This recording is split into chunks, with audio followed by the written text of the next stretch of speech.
News, आवाज महाराष्ट्राचा। पुनावळे येथील अल्पवयीन सख्या बहिणींवरील अत्याचार प्रकरणी आरोपीला फास्ट ट्रॅक न्यायालयातून फाशीची शिक्षा देण्याची मागणी। पुनावळे येथे 4 वर्षाच्या चिमुकलीवर तिच्या सख्या बहिणीवरील कथित लैंगिक अत्याचार प्रकरणी नागरिकांनी पुनावळे येथे डांगे चौक दरम्यान आरोपीला फास्ट ट्रॅक न्यायालयातून कठोर शिक्षा देण्याची मागणी केली।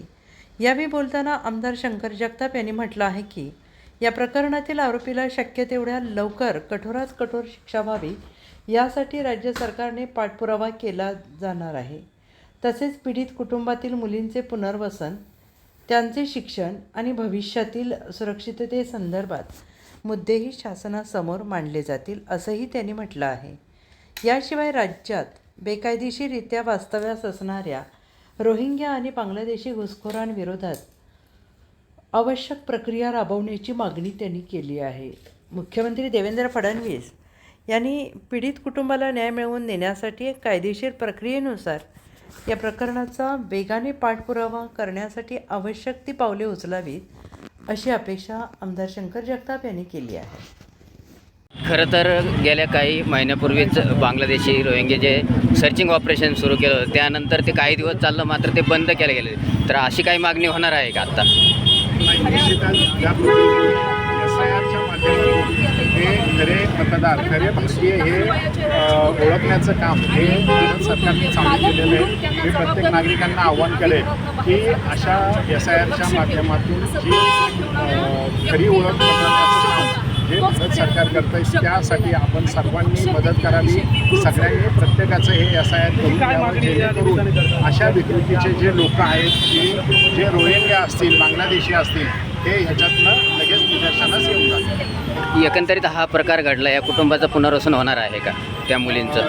100% माननीय मुख्यमंत्री साहेबांनी शब्द दिला आहे की त्या कुटुंबाचंही पुनर्वसन होईल आणि जे नराधम आहे त्या नराधमाला फाशीची शिक्षा होईपर्यंत आम्ही लढणार आहोत। फास्ट ट्रॅकवर फास्ट ट्रॅक कोर्टमध्ये ही केस आम्ही चालवणार आहोत। मुख्यमंत्री साहेबांनी तसे आम्हाला शब्द दिले आणि त्याप्रमाणे मार्गदर्शनही केलेलं आहे आणि येणाऱ्या काळात तुम्हाला त्याचा नक्कीच निकाल दिसेल। या मुलींच्या शिक्षणासाठी काही तुम्ही तयारी करणार पुढची काय? 100% मुलीच्या शिक्षणासाठी असेल किंवा घरांच्या ज्यांचा उदरनिर्वाह करण्यासाठी आम्ही त्यांना सर्वतोपरीची मदत करू।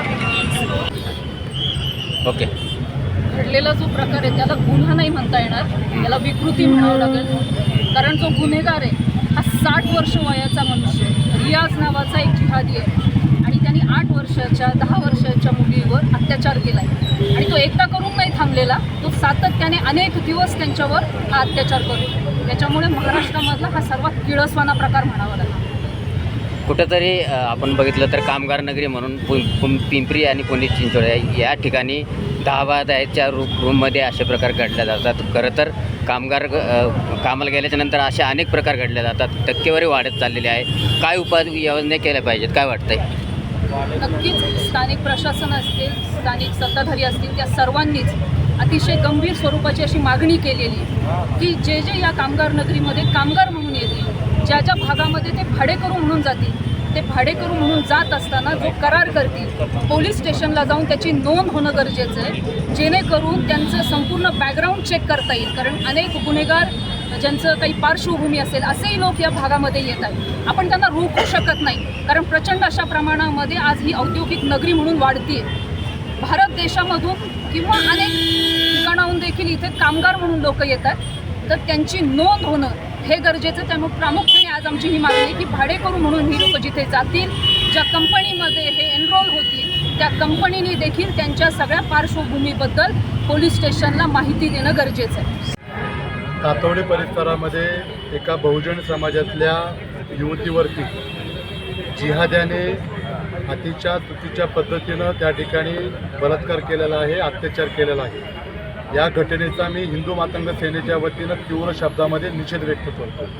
वास्तविक पाहता अशा प्रकारच्या घटना घडत असताना आपण ज्या ठिकाणी भाडेकरू ठेवतो ती भाडेकरू ठेवणाऱ्यांची सुद्धा तितकीच जबाबदारी आहे की आपण कुणाला या ठिकाणी ठेवतो आहे। या संदर्भामध्ये मी काल स्वतः वाकड पोलीस स्टेशनचे PI साळुंके साहेबांची मी भेट घेतली।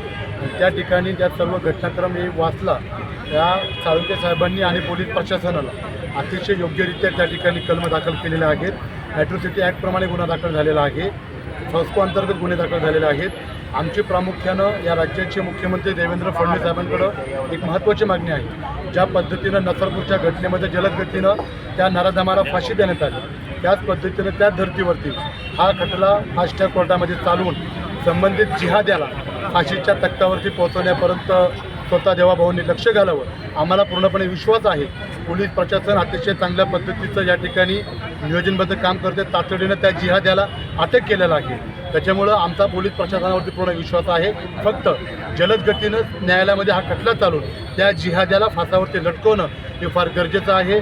अन्यथा आम्हाला मध्यवर्ती कारागृहामध्ये जाऊनसुद्धा त्या जिहाद्याचा बदला घेता येतो.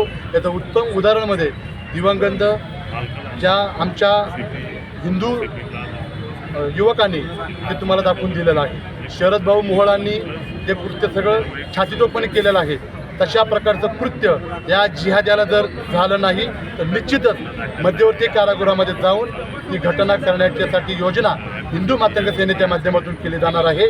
शिवशाही शासन पक्षाच्या वतीनं या संपूर्ण घटनेवरती बारीक लक्ष ठेवून आम्ही या ठिकाणी राहणार आहोत. निश्चितच राज्याचे मुख्यमंत्री, गृह खातं सांभाळणारे मुख्यमंत्री, उपमुख्यमंत्री एकनाथ शिंदेसाहेब, या जिल्ह्याच्या पालकमंत्री सुनेत्रा वहिनी पवार यासुद्धा या घटनेशी अतिशय तडजोड न करता गांभीर्याने या गोष्टीकडे लक्ष देतील आणि नक्कीच या जिहाद्याला शिक्षा होईल. मध्यवर्ती कारागृहामध्ये जाऊन जर का सामान्य माणसाला त्याला तुडवावं लागतंय किंवा त्याला शिक्षा द्यावी लागते, याचा अर्थ शासन आणि प्रशासन शिक्षा द्यायला प्रबळ नाही असं वाटतंय का तुम्हाला? असं आपल्याला म्हणता येत नाही. आमची मागणी एकच आहे. ज्या पद्धतीनं छत्रपती शिवाजी महाराजांच्या कालखंडामध्ये अशा नीच प्रवृत्तीच्या जिहाद्यांना चौरंग्या केला जात होता, त्याच धर्तीवरती अशा शिक्षा होणं गरजेचं आहे. परंतु तुम्ही आणि आम्ही भारतरत्न डॉक्टर बाबासाहेब आंबेडकरांनी लिहिलेल्या संविधानावरती आपला हा देश चालतो.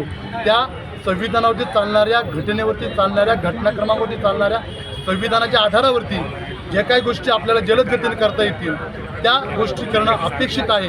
यदा कदाचित याला जर विलंब लागला तर निश्चितच हिंदू मातंग सेना या संदर्भामध्ये वेगळी भूमिका घेण्यासाठी कटिबद्ध राहणार आहे. पुणे तसेच पिंपरी चिंचवड आणि महाराष्ट्रातील महत्त्वाच्या आणि ताज्या बातम्या पाहण्यासाठी महाराष्ट्र 18 न्यूज चॅनलला यूट्यूबवर सबस्क्राईब करा आणि बेल आयकॉन प्रेस करा.